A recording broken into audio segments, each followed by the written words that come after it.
اللہم صلی علی محمد وعلی آلہ وصحبہ وسلم اللہم صلی علی۔ کافروں نے بہت کوشش کی محمد صلی اللہ علیہ وسلم اللہ کا پیغام پہنچانا چھوڑ دیں، اسلام کی دعوت دینا بند کر دیں، لیکن ذرا بھی کامیابی نہ ہوئی۔ اسلام کا چراغ گل کرنے کی مسلسل کوشش اور پھر مسلسل ناکامی دشمنوں کے لیے یہ ایک المناک سانحہ تھا۔ عقل حیران تھی، کیا کریں؟ آپ صلی اللہ علیہ وسلم کے مقابلے میں کون سی چال چلیں؟ لیکن افسوس، ابو طالب جا چکے تھے۔ ہاں، وہی ابو طالب جو آپ صلی اللہ علیہ وسلم کا سہارا اور مددگار تھے، بلاؤں کے طوفان میں ایک محکم دیوار تھے اور جو پورے قبیلے کا شیرازہ تھے، سارے خاندان کا گلدستہ تھے کہ انہی کی بدولت لوگ آپ صلی اللہ علیہ وسلم کے ساتھ تھے، آپ کے گرد جمع تھے۔ اب میدان خالی تھا، راستہ ہموار تھا، دل کا بخار نکالنے کے لیے موقع سازگار تھا۔ اب نرمی اور رحم دلی کا کیا سوال تھا؟ اب تو ظلم و ستم کے تیز جھونکے تھے۔ آپ صلی اللہ علیہ وسلم کو ستانے میں ہر ایک شیر تھا، اس میں جو جتنا ہی زیادہ آگے تھا اس کو اتنا ہی زیادہ فخر تھا۔ انتہا ایک روز آپ صلی اللہ علیہ وسلم کعبے کے پاس نماز پڑھ رہے تھے، ایک بدبخت کو شرارت سوجھی، آپ پر بکری کی اوجھ لا کر ڈال دی۔ رحمت عالم صلی اللہ علیہ وسلم کی طرف سے اس بدتمیزی کا کیا جواب تھا؟ کیا اس ظالم کو برا بھلا کہا؟ کیا اسے کوئی بددعا دی؟ نہیں، بس اتنا فرمایا، آل مناف پڑوسی کے ساتھ کیسا سلوک ہے یہ۔ ایک دفعہ آپ صلی اللہ علیہ وسلم کہیں جا رہے تھے، کسی بدبخت نے سر مبارک پر خاک ڈال دی۔ آپ صلی اللہ علیہ وسلم اسی حال میں گھر آئے۔ بیٹی فاطمہ رضی اللہ تعالی عنہا نے یہ دیکھا تو دوڑ کر پانی لائیں اور سر کو دھونے لگیں۔ وہ پانی گرا رہی تھیں اور اس میں گرم گرم آنسو ملا رہی تھیں۔ باپ کی مظلومی ان کا جگر چیر رہی تھی، قریش کی بدسلوکی دل کو تڑپا رہی تھی، اور آپ صلی اللہ علیہ وسلم انہیں تسلی دے رہے تھے، بیٹی رو نہیں، خدا تمہارے باپ کی مدد کرے گا۔ اور ابو لہب، ابو طالب کی وفات ہوئی تو وہ کچھ دنوں خاموش رہا، پھر پہلے سے بھی زیادہ بے دردی سے ستانے لگا۔ اس نے اور اس کی بیوی نے تو اتنا تک کیا کہ خدا کی پناہ ناک میں دم کر دیا۔ اور ابو جہل، وہ تو رات دن گھات میں رہتا، کبھی وہ باشوں کو پیچھے لگا دیتا اور وہ خوب ستاتے، کبھی گنڈوں کو اشارہ کر دیتا اور وہ اپنی بدتمیزیوں کا مظاہرہ کرتے، کبھی کچھ کمینوں کو لے کر بیٹھ جاتا۔ جب آپ صلی اللہ علیہ وسلم نماز پڑھنے آتے یا طواف کا ارادہ کرتے تو وہ بدبخت آپ صلی اللہ علیہ وسلم کو مارنا چاہتے، آپ کے قتل کی اسکیم بناتے۔ حضرت ابو بکر رضی اللہ تعالی عنہ انہیں روکتے، ان کی حرکتوں پر بیزاری اور نفرت کا اظہار کرتے، بہت ہی حسرت کے ساتھ کہتے، کیا کسی کو محض اس بات پر قتل کر دو گے کہ وہ کہتا ہے میرا رب اللہ ہے، حالانکہ وہ اللہ کے پاس سے واضح نشانیاں لے کر آیا ہے؟ نتیجہ ظاہر تھا، ابو بکر رضی اللہ تعالی عنہ بھی ان کی اذیتوں سے بچ نہ پاتے، سب چاروں طرف سے ٹوٹ پڑتے اور بے تحاشا مارتے کہ آئندہ ہونٹ ہلانے کی جرت نہ کر سکیں اور وہ اپنی ناپاک حرکتیں آزادی سے جاری رکھ سکیں۔ مگر ابو بکر رضی اللہ تعالی عنہ ماننے والے کب تھے؟ وہ جانتے بوجھتے اپنی جان خطرے میں ڈال دیتے، ان کو اپنی جان سے زیادہ آپ صلی اللہ علیہ وسلم کی جان پیاری تھی۔ پھر ماننے کا سوال بھی کیا تھا؟ دوست کے لیے ہر چوٹ ان کے لیے آرام جاں تھی، ان کی روح کے لیے راحت کا سامان تھی۔ اور آپ صلی اللہ علیہ وسلم کا کیا حال تھا؟ بہت ہی درد و حسرت کے ساتھ فرماتے، خدا کی قسم، جب تک ابو طالب زندہ رہے قریش مجھ پر ہاتھ نہ ڈال سکے۔ رسول خدا اذیتوں کا نشانہ بنے ہوئے ہیں، زبانوں کے تیر آپ کے جگر پر پیوست ہو رہے ہیں، یہ سوچ کر مخلص ساتھیوں کا دم گھٹنے لگتا، کیونکہ اس طرح آپ صلی اللہ علیہ وسلم دو تلخیوں سے دوچار تھے، چچا ابو طالب اور پیاری خدیجہ رضی اللہ تعالی عنہا کا صدمہ، پھر قریش کی بدسلوکی کا ملال۔ لیکن اکثر مسلمان تو حبشہ میں تھے، مکے میں تو بہت تھوڑے سے لوگ تھے، بس گنتی کے چند، اور مقابلے میں دشمنوں کا ایک سمندر تھا، ٹھاٹھے مارتا سمندر۔ ایسے میں وہ بیچارے کر ہی کیا سکتے تھے؟ اس سیلاب مظالم کو روک ہی کیسے سکتے تھے؟ وہ تو بالکل بے بس تھے، ان کے لیے بس ایک ہی شکل تھی، صبر کریں اور اللہ پر بھروسہ کرتے ہوئے جہاں تک ہو سکے آپ صلی اللہ علیہ وسلم کا بچاؤ کرتے رہیں۔ اور مسلمان عورتیں، وہ بھی آپ صلی اللہ علیہ وسلم پر بلاؤں کی یلغار دیکھ کر بہت رنجیدہ ہوتیں اور کلیجہ محسوس کر رہ جاتیں۔ ایک دن حضرت خولہ رضی اللہ تعالی عنہا خدمت اقدس میں حاضر ہوئیں۔ یہ حکیم کی بیٹی اور عثمان رضی اللہ تعالی عنہ بن مظعون کی بیوی تھیں۔ بولیں، کیوں نہیں آپ دوبارہ اپنا گھر بسا لیتے کہ کوئی آپ کے غم کو بانٹ سکے، آپ کے دل کا بوجھ ہلکا کر سکے؟ کوئی خدیجہ جیسی نہ سہی، لیکن کچھ تو غم غلط ہوگا، کچھ تو دل کو سکون ہوگا۔ پیارے نبی، حکیم کی بیٹی کس کی طرف اشارہ ہے؟ خولہ رضی اللہ تعالی عنہا۔ کنواری بھی مل سکتی ہے اور بیوہ بھی، پیارے نبی، کنواری کون؟ خولہ رضی اللہ تعالیٰ عنہ، آپ پر سب سے زیادہ حق ابو بکر کی بیٹی کا ہے پیارے نبی۔ اور بیوہ کون؟ خولہ رضی اللہ تعالیٰ عنہ، زمیہ کی بیٹی سودا رضی اللہ تعالیٰ عنہ، وہ آپ پر ایمان لائی ہیں، تمام باتیں خوشی خوشی تسلیم کی ہیں۔ مہاجرین حبشہ میں وہ اور ان کے شوہر سکران بن عمرو بھی تھے، وہاں سے دونوں واپس آ رہے تھے، راستے میں ان کے شوہر اللہ کو پیارے ہو گئے۔ اس وقت وہ آپ صلی اللہ علیہ وسلم کے گھر میں آ جائیں تو ان کی بڑی دل جوئی ہو جائے گی اور آپ کی بھی طبیعت بہلے گی۔ پیارے نبی صلی اللہ علیہ وسلم، اللہ تعالیٰ تمہیں خوش رکھے، تمہارا مشورہ بہت مناسب ہے۔ خولہ رضی اللہ تعالیٰ عنہ سودا رضی اللہ تعالیٰ عنہ کے پاس گئیں، بولیں اللہ اللہ تمہاری قسمت، کتنی برکتوں کا تم پہ سایہ ہے۔ سودا رضی اللہ تعالیٰ عنہ بڑی بےتابی سے، آپ کیا کہہ رہی ہیں بہن؟ میں تو کچھ سمجھ نہیں سکی۔ خولہ رضی اللہ تعالیٰ عنہ، سودا اپنی قسمت پر ناز کرو، تمہاری خزاں رسیدہ زندگی کے لیے بہاروں کا پیغام لائی ہوں۔ تمہارا اجڑا ہوا گھر اب پھر سے بسے گا اور اس طور سے بسے گا کہ اچھی اچھی قسمت والیاں تم پر رش کریں گی۔ اللہ کے رسول کو میں نے تیار کر لیا ہے۔ سودا رضی اللہ تعالیٰ عنہ کا چہرہ خوشی سے تمتما اٹھا، وہ کچھ جھجکتی ہوئی اور شرماتی ہوئی بولیں سبحان اللہ، ذرا جائیے والد سے تذکرہ کیجئے، دیکھیے وہ کیا کہتے ہیں۔ خولہ رضی اللہ تعالیٰ عنہ سودا رضی اللہ تعالیٰ عنہ کے والد کے پاس گئیں، انہیں یہ مبارک خبر سنائی۔ بے اختیار ان کی زبان سے نکلا اس جوڑے کا کیا کہنا، خولہ تمہارے منہ میں گھی شکر، تم کتنی اچھی خبر لائی ہو۔ پھر خولہ رضی اللہ تعالیٰ عنہ ام رومان کے ہاں گئیں، یہ عائشہ رضی اللہ تعالیٰ عنہ کی والدہ اور ابو بکر رضی اللہ تعالیٰ عنہ کی بیوی تھیں۔ انہیں خولہ رضی اللہ تعالیٰ عنہ نے مبارکباد دی۔ زہ نصیب، یہ برکتوں اور رحمتوں کی بارش، رسول خدا عائشہ سے اپنا نشیمن آباد کرنے کے لیے تیار ہو گئے ہیں۔ ام رومان، واہ واہ کتنی مبارک تقریب ہوگی یہ، ذرا ٹھہرو ابو بکر بھی آ جائیں۔ کچھ ہی دیر میں ابو بکر رضی اللہ تعالیٰ عنہ بھی آ گئے۔ یہ خبر سن کر وہ گلاب کی طرح کھل اٹھے، انہوں نے خوشی خوشی اس برکت کا خیر مقدم کیا، اپنے رب کا شکر ادا کیا اور خولہ کو ڈھیروں دعائیں دیں۔ اس طرح حضرت خولہ رضی اللہ تعالیٰ عنہ نے آپ صلی اللہ علیہ وسلم کی شادی سودا رضی اللہ تعالیٰ عنہ اور عائشہ رضی اللہ تعالیٰ عنہ سے کرا دی۔ شادی ہو جانے سے ساتھیوں کا تعلق آپ صلی اللہ علیہ وسلم سے اور زیادہ استوار ہو گیا، دونوں نکاح ہو گئے۔ سودا رضی اللہ تعالیٰ عنہ رخصت ہو کر آپ صلی اللہ علیہ وسلم کے گھر چلی آئیں، اس وقت ان کی عمر 50 سال سے اوپر تھی۔ عائشہ رضی اللہ تعالیٰ عنہ ابھی چھوٹی تھیں، وہ چند سال بعد رخصت ہوئیں۔ مشرکوں کی زیادتیاں پورے شباب پر تھیں، کیونکہ ابو طالب کی وفات ہوئی تو قریش نے عہد کیا تھا محمد صلی اللہ علیہ وسلم کو اس وقت تک ستاتے رہیں گے جب تک وہ اپنی دعوت سے باز نہ آ جائیں یا ہماری تلواریں ان کے خون سے سیراب نہ ہو جائیں۔ ساتھیوں کا بھی ناک میں دم کیے رہیں گے جب تک وہ اسلام سے بیزار نہ ہو جائیں اور پھر آبائی دین کی طرف پلٹ نہ آئیں۔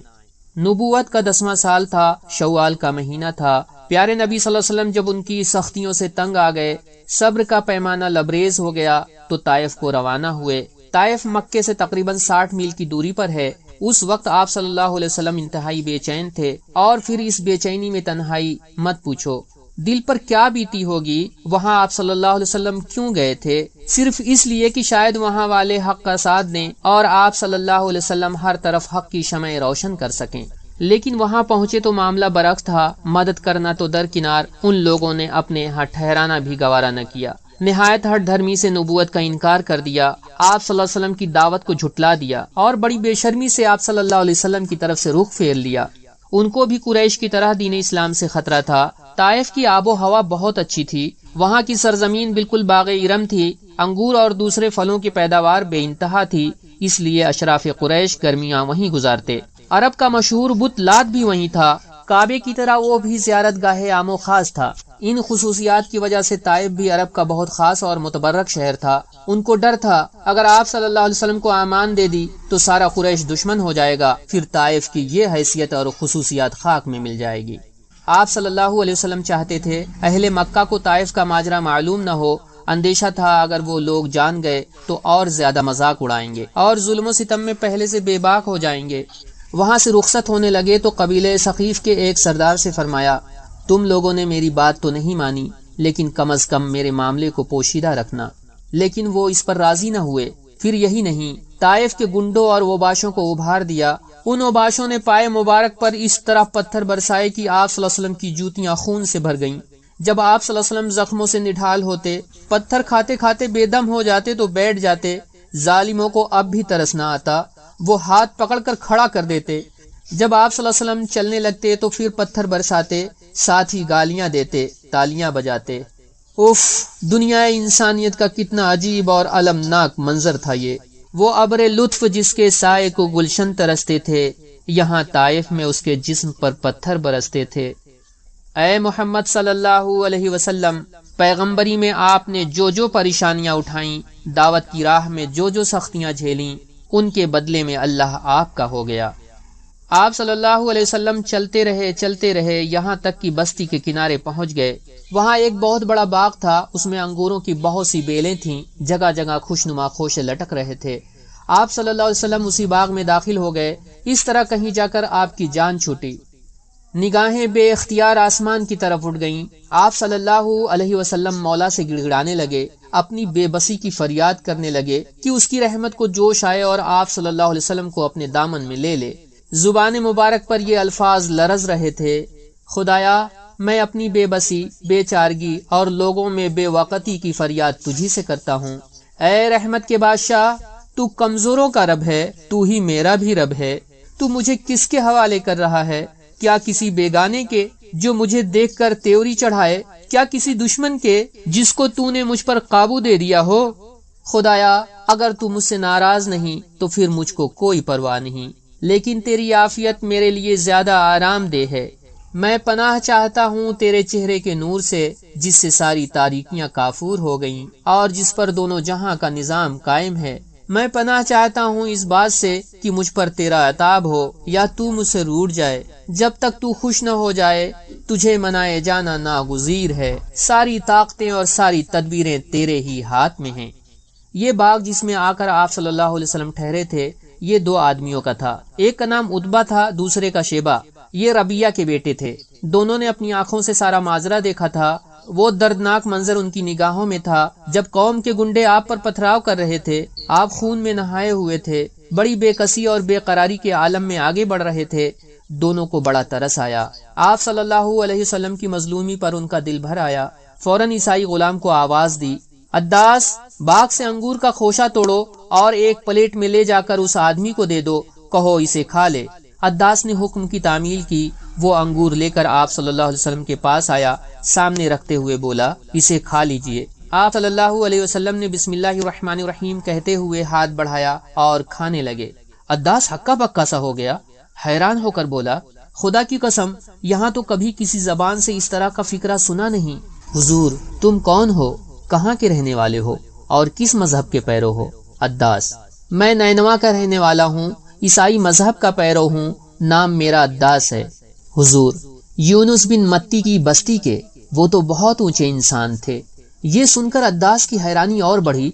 آپ کیسے جان گئے؟ یونس بن متی کیا تھے؟ اس نے بڑی بےتابی سے سوال کیا۔ حضور، یونس میرے بھائی تھے، وہ نبی تھے، میں بھی نبی ہوں۔ عداس سے رہا نہ گیا، فوراً جھک کر آپ صلی اللہ علیہ وسلم کے ہاتھ پیر چومے اور سر مبارک کا بوسہ لیا۔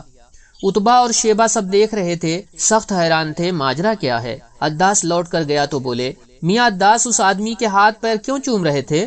عداس: میرے آقا، روئے زمین پر اس سے بہتر کوئی آدمی نہیں، اس نے ایک ایسی بات بتائی جس کو صرف نبی ہی بتا سکتا ہے۔ عتبہ و شیبہ: میاں عداس، اس کی باتوں میں آ کر کہیں اپنا دین مت چھوڑ بیٹھنا، تمہارا دین اس کے دین سے بہتر ہے۔ پیارے نبی صلی اللہ علیہ وسلم ثقیف کی بھلائی سے مایوس ہو گئے، ان سے مدد ملنے کی کوئی امید نہ رہی۔ اب آپ صلی اللہ علیہ وسلم نے طائف کو خیر بات کہا اور صحرا میں تیز تیز قدم بڑھانے لگے۔ اب آپ صلی اللہ علیہ وسلم کا رخ مکے کی طرف تھا، وہی مکہ جس کو قوم سے عاجز آ کر آپ نے الوداع کہا تھا، اور اس آرزو سے نکلے تھے کہ اس کے علاوہ کوئی اور پناہ گاہ مل جائے، کہیں اور سے مدد مل جائے کہ یہاں کی مظلومی اور بے کسی کا بدل بن سکے۔ لیکن آپ کی یہ آرزو بر نہ آئی۔ طائف اور مکے کے درمیان ایک مقام ہے نخلا، یہ مکے سے 1 دن اور 1 رات کی مسافت پر ہے۔ چلتے چلتے جب آپ صلی اللہ علیہ وسلم تھک گئے تو وہیں ٹھہر گئے۔ جب رات کافی گزر گئی، ہر طرف سناٹا چھا گیا، تو اس پرسکون تنہائی میں آپ نماز کے لیے کھڑے ہو گئے، بڑی شیریں اور پرسوز آواز سے قرآن پڑھنے لگے۔ اتفاق سے جنوں کی ایک جماعت کا گزر ہوا، قرآن پڑھنے کی آواز ان کے کانوں میں پڑی، انہیں یہ کلام بہت عجیب معلوم ہوا، ٹھہر کر سننے لگے۔ خدا کی توفیق شامل حال ہوئی، ان کو ہدایت نصیب ہو گئی۔ وہ لوٹ کر اپنی قوم میں آئے اور بولے: انا سمعنا قرآنا عجبا یہدی الی الرشد فآمنا بہ ولن نشرک بربنا احدا۔ ہم نے ایک عجیب قرآن سنا ہے، وہ سیدھا راستہ دکھاتا ہے، تو ہم اس پر ایمان لے آئے اور ہم ہرگز کسی کو اپنے رب کا ساجی نہ ٹھہرائیں گے۔ آپ صلی اللہ علیہ وسلم رات کے سناٹے میں قرآن پڑھ رہے تھے اور جنوں کا یہ گروہ بڑی دلچسپی سے سن رہا تھا اور اثر لے رہا تھا۔ بالآخر وہ ایمان لے آیا اور اپنی قوم کو جا کے ہوشیار کیا، لیکن آپ صلی اللہ علیہ وسلم بالکل بے خبر رہے، یہاں تک کہ اللہ نے خود آپ صلی اللہ علیہ وسلم کو خبر دی۔ وَإِذْ صَرَّفْنَا إِلَيْكَ نَفَرًا مِّنَ الْجِنِّ يَسْتَمِعُونَ الْقُرْآنَ فَلَمَّا حَضَرُوهُ قَالُوا أَنصِتُوا فَلَمَّا قُضِيَ وَلَّوْا إِلَىٰ قَوْمِهِمْ مُنذِرِينَ۔ اور یاد کرو جب ہم نے جنوں کا رخ تمہاری طرف پھیر دیا کہ وہ قرآن سن لیں، تو جب وہ اس کے پاس پہنچے تو آپس میں کہنے لگے چپ کے رہو اور کان لگا کر سنو۔ پھر جب قرآن پڑھا جا چکا تو وہ اپنی قوم کو ہوشیار کرنے کے لیے لوٹے۔ قریش کو طائف کا سارا حال معلوم ہو گیا تھا، انہیں خبر ہو گئی تھی کہ آپ صلی اللہ علیہ وسلم کو وہاں بری طرح ناکامی ہوئی۔ قبیلے ثقیف کے اوباشوں نے خوب آپ صلی اللہ علیہ وسلم کو تکلیفیں پہنچائیں، اس پر وہ بہت خوش تھے اور آپ صلی اللہ علیہ وسلم کا مذاق اڑا رہے تھے۔ انہوں نے باہم قسمیں کھائیں اگر محمد پھر لوٹ کر مکے آیا تو جب تک اسے مار نہ لیں گے چین سے نہ بیٹھیں گے۔ ان کا خیال تھا طائف کی ناکامی آپ صلی اللہ علیہ وسلم کے حوصلے پست کر دے گی، سارے جوش اور جذبے کو سرد کر دے گی، پھر آپ صلی اللہ علیہ وسلم پر قابو پانا آسان ہوگا اور موت کے گھاٹ اتارنا بائیں ہاتھ کا کھیل ہوگا۔ قریش کی یہ سازشیں تھیں، لیکن آپ صلی اللہ علیہ وسلم بے خبر تھے۔ آپ صلی اللہ علیہ وسلم نخلا سے مکے کے لیے روانہ ہو گئے۔ ہرا نامی ایک مقام پر پہنچے تو قریش کے کچھ لوگ مل گئے، ان سے معلوم ہوا قریش کے کیا ارادے ہیں، کیسے کیسے منصوبے ہیں۔ آپ نے انہی میں سے ایک سے فرمایا کیا میرا ایک پیغام پہنچا سکتے ہو؟ وہ آدمی جی ہاں ضرور حضور، شریک کے بیٹے اخنس کے پاس جاؤ، ان سے کہو محمد نے پوچھا ہے کیا آپ مجھے پناہ دے سکتے ہیں کہ میں رب کا پیغام پہنچا سکوں۔ وہ آدمی جا کر اخنس سے ملا، اس کو آپ صلی اللہ علیہ وسلم کا پیغام سنایا۔ اخنس نے کہا میں تو قریش کا حلیف ہوں، ان سے میرا معاہدہ ہے، ان کے خلاف میں کیسے پناہ دے سکتا ہوں۔ وہ آدمی لوٹ کر آپ کے پاس آیا، اس وقت آپ صلی اللہ علیہ وسلم ہرا میں ہی تھے۔ اخنس سے جو بات ہوئی تھی اس نے آپ سے دوہرا دی۔ حضور کیا دوبارہ زحمت کرو گے؟ وہ آدمی جی ہاں بڑی خوشی سے۔ حضور امرو کے بیٹے سہیل کے پاس جاؤ، ان سے کہو کیا محمد کو امان دے سکتے ہو کہ وہ آزادی سے رب کا پیغام پہنچا سکیں؟ وہ پیغام لے کر سہیل کے پاس پہنچا تو اس نے جواب دیا قبیلے عامر بن لوئی آل قاب کے خلاف امان نہیں دے سکتا۔ وہ آدمی لوٹ کر ہیرا آیا، سہیل نے جو کچھ کہا تھا آپ کو بتا دیا۔ حضور اچھا ایک بار اور زحمت اٹھاؤ گے؟ وہ آدمی جی ہاں بے تکلف آپ فرمائیں۔ حضور اس بار عدی کے بیٹے متعیم کے پاس جاؤ، ان سے یہی درخواست کرو۔ وہ متعیم کے پاس گیا، پوچھا کیا آپ محمد کو امان دیں گے؟ ہاں وہ آئیں، ضرور آئیں، خوشی سے آئیں۔ صبح ہوئی تو متعیم خود تیار ہوا، بیٹوں اور بھتیجوں کو تیار کیا کہ مکے میں داخل ہوتے وقت کوئی چھیڑ چھاڑ کرے تو آپ صلی اللہ علیہ وسلم کی حمایت کر سکے۔ سب نے جنگی لباس پہن لیے، کمر سے تلواریں لٹکا لیں، ہاتھوں میں برچھیاں لے لیں اور کعبے کی طرف بڑھے۔ قریش وہاں پہلے سے موجود تھے، ابو جہل بھی موجود تھا۔ دیکھتے ہی بولا امان دی ہے یا ایمان لائے ہو؟ متعیم امان دی ہے۔ ابو جہل جس کو تم نے امان دی اسے ہم نے بھی امان دی۔ رسول خدا صلی اللہ علیہ وسلم مکے میں داخل ہوئے، چونکہ متعیم امان دے چکا تھا کوئی کچھ نہ بولا۔ آپ صلی اللہ علیہ وسلم طواف کی غرض سے سیدھے کعبہ گئے۔ قریش وہاں جلسہ جمائے بیٹھے تھے، ان میں کچھ ہاشمی بھی موجود تھے۔ ابو جہل نے آپ صلی اللہ علیہ وسلم کو دیکھا تو ان پر یہ فقرہ چست کیا آل مناف تمہارا نبی ہے یہ؟ ربیہ کا بیٹا عتبہ بھی موجود تھا، یہ بھی ہاشمی تھا اور ابھی تک قریش کے ہی مذہب پر تھا۔ جھٹ بولا اگر ہم میں کوئی نبی ہو جائے یا کسی کو بادشاہت مل جائے تو اس میں جلنے کی کیا بات ہے؟ آپ صلی اللہ علیہ وسلم نے یہ باتیں سنی تو قریب آئے، فرمایا تعجب ہے عتبہ، خدا اور رسول کے لیے تو غیرت نہ آئی پر اپنے لیے آ گئی۔ پھر ابو جہل سے فرمایا سن لو ابو جہل، وہ وقت آ رہا ہے، ہاں بہت تیزی سے آ رہا ہے، جب ساری ہنسی غائب ہو جائے گی اور تم خون کے آنسو رو گے۔ پھر اوروں سے مخاطب ہوئے فرمایا قریش کے سرداروں تم بھی سن لو، کان کھول کر سن لو، وہ دن دور نہیں جب چار و ناچار بہت ہولناک انجام سے دوچار ہوگے۔ ان باتوں سے قریش کتنا تلملائے ہوں گے اس کا اندازہ کرنا مشکل نہیں، لیکن متعیم آپ صلی اللہ علیہ وسلم کو پناہ دے چکا تھا، سب خون کے گھونٹ پی کر رہ گئے۔ اب قریش سے آپ صلی اللہ علیہ وسلم کی توجہ ہٹ گئی کہ ان پر حجت تمام ہو چکی تھی۔ اب آپ صلی اللہ علیہ وسلم نے دوسرے قبیلوں کا رخ کیا، ان کے گھروں پر گئے، ان کے چوپالوں میں گئے، ان کی بستیوں اور بازاروں میں گئے، جا جا کر انہیں اللہ کی طرف بلایا، اپنے نبی ہونے کا یقین دلایا، ایمان لانے اور پیروی کرنے پر اکسایا، مدد کرنے اور ساتھ دینے پر ابھارا، تاکہ آپ صلی اللہ علیہ وسلم اللہ کا پیغام پہنچا سکیں، گمراہ انسانوں کو سیدھی راہ پر لگا سکیں۔ دوستو اگر ویڈیو آپ کو پسند آتا ہے تو آپ اسے لائک کریں، شیئر کریں، کمنٹس کریں، اور اگر ابھی تک آپ نے ہمارا چینل سبسکرائب نہیں کیا ہے تو اسے سبسکرائب کریں۔ سیرت النبی کا یہ سلسلہ ابھی جاری ہے، اس لیے سبسکرائب کر کے بیل آئیکن ضرور دبا دیں تاکہ آنے والی اس کڑی کے ویڈیو کا نوٹیفیکیشن آپ کو ملتی رہے۔ شکریہ۔